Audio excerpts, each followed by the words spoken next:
Hare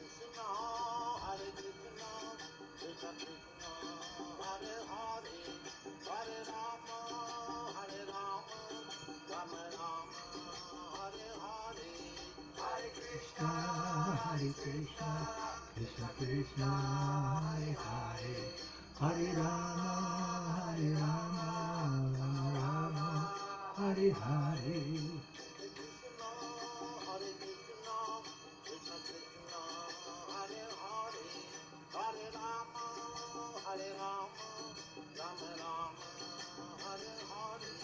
Hare Krishna, Krishna Krishna, Hare Hare, Hare Rama, Rama Rama, Hare Hare.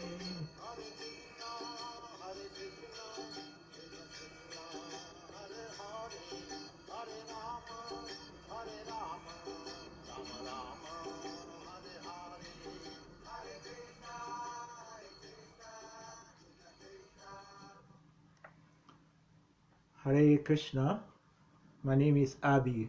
Welcome to Bhakti Broadcast Network, and I'll be talking with you in the next few minutes about the art of kirtan. What are the benefits of kirtan, but especially why do devotees chant kirtan the way we chant it? You must have noticed, for those of us who have been practicing Krishna consciousness and the art of kirtan, you must have noticed that usually we always have one person leading the kirtan, and whereas other people, for want of better words, follow or they respond. So what we'll be talking about, or what we'll be touching on today, is why so. Why does somebody chant and then the others respond, and what are the reasons behind this? What are the benefits of kirtan itself, especially on the human brain and the human heart? So first, let us start by first explaining what kirtan is. Now, what is kirtan? And the word kirtan is from Sanskrit word, as we all know, but it's a combination of two words, kirti and tana. Now, the word kirti means the fame, the grandeur, the opulence, the beauty, and the attractive qualities of the Supreme Personality of Godhead, Krishna. And the word tana means to stretch or to extend, or an offshoot, like an offshoot, or to, if you want to say, to broadcast. So the word kirtan means the act of broadcasting or extending the name or fame and the glories of the Supreme Personality of Godhead. Or you might even say the generous act of extending the benefit that one is deriving from associating with the pastimes, the name, the fame, and the glories of the Supreme Personality of Godhead to others. Which brings us to the point as to why we chant the way we chant in our in the Hare Krishna temple, or even sometimes when we go to the public to have, sankirtan and in a public place, so that others can hear the chanting. Now, first is this. First, we must understand that as beings, we are essentially of three nature. We are the soul, the spirit entity, or the spiritual being, but we actually live in an encasement that is biochemical in nature. And we have been told, matter of fact, which is also supported by the Vedic version, that the human beings essentially, or the human body essentially, is made up of water. For an instance, your brain and your heart, or our brain and our heart, is 73%. By the way, the whole composite human being himself is 70% water. But to break it down, the brain and the heart is 73% of water. The lungs is 83% water. The human skin, which of course is the largest organ in the human body, is 64% water. Muscles and kidneys 79%, or even bones, as strong and hard as they may appear to be, are actually 31% water. So why am I talking about water in relation to kirtan? Well, because we are biochemical entities outside of the soul. As I said earlier on, we are spiritual entity, but we are functioning through the agency of a biochemical machine. And so therefore, what we hear, just like you may, some of us may know of the Japanese healer, um, who conducted research on the effect of words, spoken words, on water, that water reacts to words. Like if you speak harsh words, the water gets deformed and distorted. And if you speak loving, kind words, like even just saying the word love, you can see the shape that is created. So by that I mean to say, then by chanting kirtan, it has, which is of course the glorification of the Supreme Personality of Godhead, it has effect on our consciousness. Just think about it. If ordinary words can have such a powerful effect on water, then you can then just imagine when we say the names of the Supreme Personality of Godhead, Krishna, you can imagine the effect of that. And as we have just said, we are 70% water. So then imagine 70% of our being influenced and affected by the powerful name of Krishna. So this is one immediate effect of chanting kirtan. Now let's look at the brain and the heart. As I told you earlier on, the human brain is safe and the heart is 73% water. So then it's not surprising then that the first thing that is in the Shikshastaka of Sri Chaitanya Mahaprabhu glorifying the holy name was Cheto Da Panamarjana, that this kirtan, this chanting of the holy name, has such an effect on the heart that it cleanses the mirror of the heart. And of course, the first benefit of chanting kirtan is the one develops cognitive clarity. You can think better, you can understand things better, you can feel and experience things in a more deeper and intensified way. So now, but why do devotees chant the way they chant? When somebody is leading and then the others respond.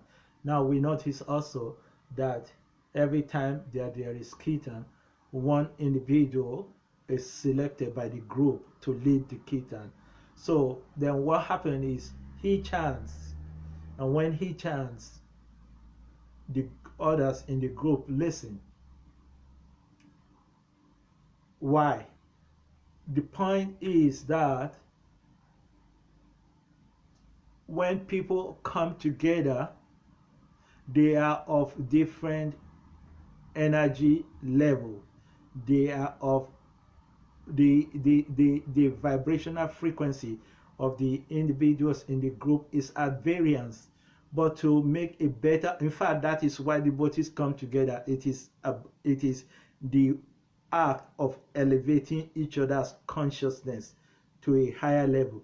So therefore, when the devotees come together, one person is asked to lead, and then the others are to follow. So what is done is that every time that the lead chanter is chanting, the others are expected to listen, not chant with him, not chant with him.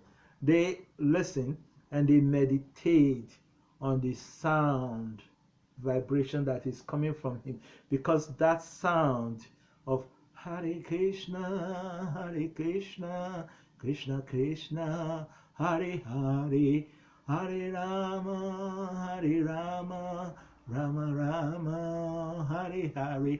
That sound is carrying the consciousness of the chanter, which he plants like a seed in the soil of the heart of those who are listening to him. And that sound carries the pastimes, the nature of the supreme, the transcendental nature of the supreme personality of Godhead, Krishna. So they listen to him, and then when he finishes, then he stops, and then they chant, and then he listens, then he chants, and then they listen, then they chant, and then he listens. So this is the exchange that is happening in the kirtan. And what that means is that the lead chanter and the group are exchanging consciousness in an attempt to come to a higher level of consciousness, but not even just a higher level of consciousness, but a higher level of consciousness where they are all on the same level of consciousness. So you can understand it like this, that the person who is leading the kirtan, being the most elevated, hopefully he wants to raise others to that level of consciousness with him, where everyone in that vicinity shares the same level of consciousness, higher consciousness. But listen, even if they are not before the kirtan, right, just by exchanging this, because as soon as the kirtan starts, they start associating with the supreme personality of Godhead, Krishna. So everyone is lifted in that way. So from his chanting, they meditate. From their chanting, he meditates. Now this is not difficult to understand if we can just think about the law of osmosis, as we learned in the science classes, that chemicals affect molecules, and from a higher places of concentration, it exerts pressure on a lower concentrated place, liquid, so much that the liquid with the lower concentration flows to the place of higher concentration to find balance. So that also explains what is called sadhu sangha. But we won't be talking about that today. We'll just restrict our talk today to just chanting. So understanding that way, their chemicals flow, and we've just explained that we are biochemical entities. So chemicals flow from a higher place of concentration to lower place of concentration to find balance. So when the lead chanter is chanting and others are listening to him and meditating very, very solemnly on his chanting, he is giving them, he is sharing his conscious kirtan, he is extending his consciousness to them, and they in turn chant back, and he listens. They are giving back to him what he passes to them. So as this continues, eventually what happens is everyone in that vicinity, everyone in that environment comes to the same level of consciousness, which is a higher consciousness, because it's about the glorification of the supreme personality of Godhead, Sri Krishna. So these are the benefit, or one of the benefits of chanting kirtan, is that it has immediate effect on the brain of the chanter and the heart. Remember, we've just established how the brain and the heart of every human being is 73% water. So this is the effect that it has. And then by exchanging this biochemical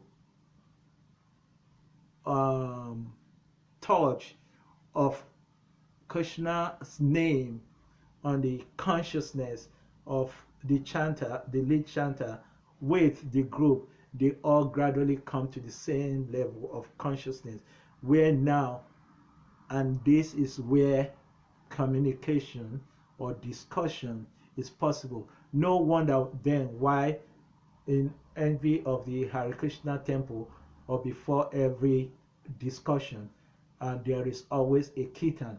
The idea is because when we chant kirtan, it makes communication easier between those who have chanted together, because by chanting together, we all come to the same level of consciousness. And so when we have discussion in that kind of atmosphere, it is easier to understand the lead speaker, it is better, it is easier to process the information, and it is easier and a lot easier to comprehend the message of the speaker and to share realization with him.